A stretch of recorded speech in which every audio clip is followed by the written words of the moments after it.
दे खालामबाय था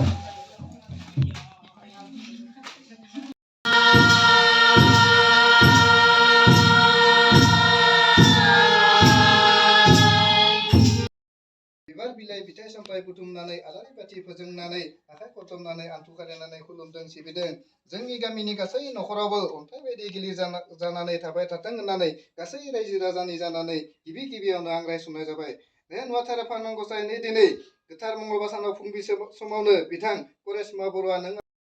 आफा बोराइ बाथौनाव बोर बिखुनाय जाबाय बे नुवाथारा फानं गसाइनि दिनै जोंनि गामिनि गासै न'खरफ्रोमबो नों आफा बोराइ बाथौनि सेराव गावबा गावनि न'खरनि मोजांनि थाखाय बोर बिनिफ्रायनो जाहाथे नों आफा बोराइ बाथौनि बोर मोननानै जोंनि गामिनि गासै न'खरफ्रोमाबो गावबा गावनि थांखियाव दावखोलाङो बिनि थाखाय आं गासै रायजो राजानि जानानै गिबियावनो बोर बिखुनाय जाबाय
Volunteer groupनि थाखाय फट'शुट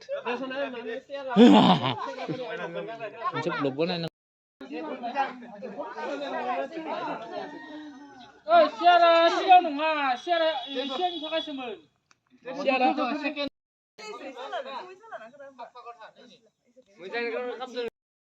HD क्वालिटी हो HD होखा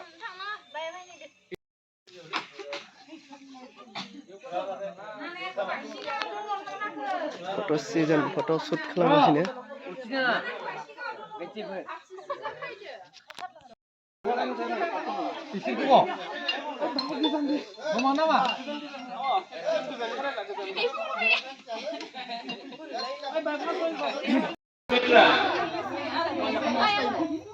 Sumitra,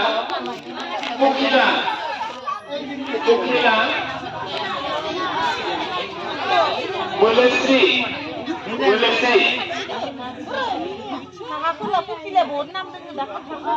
Mulesri, Rina, Robin Lakshmi, Rina, Monzo, Kokila, Onji, Laisri Rinkan, Nilima, Onjuti, बिखांनि थाखाय गुरै खालामलायदों लोगोसे बयबो बाहागो लालायगोन आसा फारिदों जोंनि फैबाय थानाय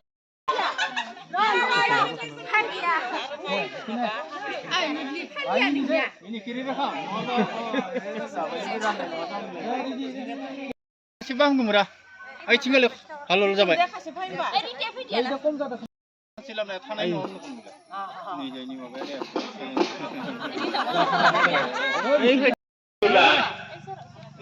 फट'शुट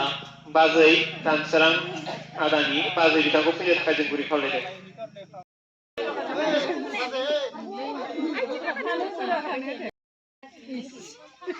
लोगो जा सियारखौनो लाया मानसि बेरायसो आइनो असाय जाहैबाय बे खासे सिंगेल जाबाय दं बादिया जेखौ जाया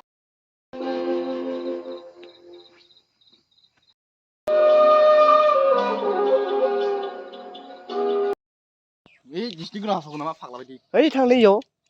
खरनाबो एसे खाबायखौनो लायनो जागोन नायो र'